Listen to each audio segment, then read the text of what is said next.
브리핑 시작하겠습니다. 더 빠르게, 더 강하게, 더 선명하게 행동하겠습니다. 조국혁신당 대변인 강미정입니다. 국민의힘은 금투세 문제를 정쟁의 도구로 삼지 말라. 국민의힘은 정치를 참 비겁하게 합니다. 당론을 손바닥 뒤집듯이 하죠. 그러니 말과 행동에 무게가 실릴 리가 없습니다. 믿음이 안 갑니다. 윤석열 검찰 독재 정권의 여당이라는 곳이 지금 그렇습니다. 한동훈 국민의힘 대표는 오늘 금융투자소득세도 폐지하고 정치개혁과 투명성 제고 차원에서 고위공직자 사모펀드 가입 내역을 공개하는 방안을 검토할 때가 됐다고 말을 했습니다. 금투세는 금융투자로 돈을 벌었을 경우에 세금을 내야 한다는 지극히 상식적인 원칙에 따라서 2020년 12월 여야 합의로 도입된 제도입니다. 금투세 도입 개정안은 현재 국민의힘 원내대표인 추경호 의원이 대표 발의한 적도 있으니까 굳이 이름을 붙이자면 추경호세가 될 겁니다. 그런데 국민의힘은 이재명세라면서 공격을 하고 있습니다. 국민의힘은 금투세를 시행해보지도 않고 폐지하자고 앞장섭니다. 개인 투자자들이 도입을 원치 않는다는 이유로 민주당을 압박합니다. 다 좋습니다. 당의 입장이 바뀔 수도 있죠. 그렇다면 어떤 이유로 당론을 바꿨는지 그에 대한 설명, 합당한 절차가 필요합니다.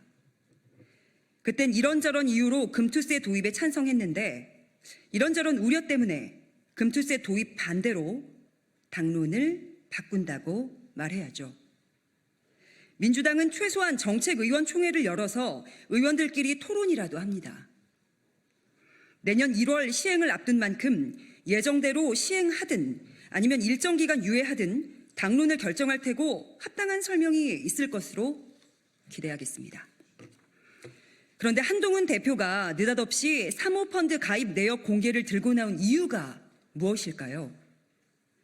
금투세를 도입하면 마치 과거 금융실명제 도입 때처럼 사모펀드도 투명해지는 부수적 효과가 있습니다.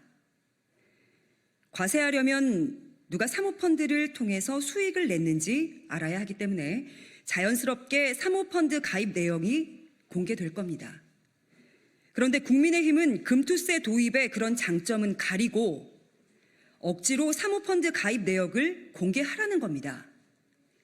금융투자자들이 국회 행안위에 국회의원 및 고위공직자 사모펀드 가입 내역 공개, 국민동원에 청원했다는 근거를 댑니다. 조국혁신당은 재산과 변동 내역을 공개하는 것처럼 국회의원과 고위공직자의 사모펀드 가입 내역을 공개하기로 국회가 결정을 할 경우에 기꺼이 따르겠습니다. 그런데 국민의힘은 참 뻔뻔합니다.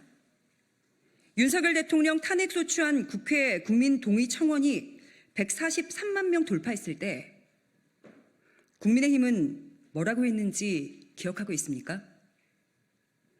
곽규택 수석 대변인은 국민청원을 가지고 정치적인 수단, 정쟁의 수단으로 악용하고 있는 민주당의 행태에 대해서 개탄하지 않을 수가 없다. 이렇게 말했죠. 국민의힘은 지금 사모펀드 국민동의 청원을 정치적 수단, 정쟁의 수단으로 악용하고 있는 거 아닙니까?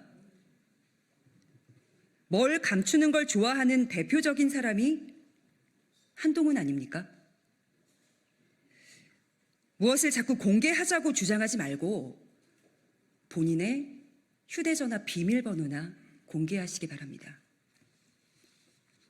여기까지 하겠습니다. 고맙습니다.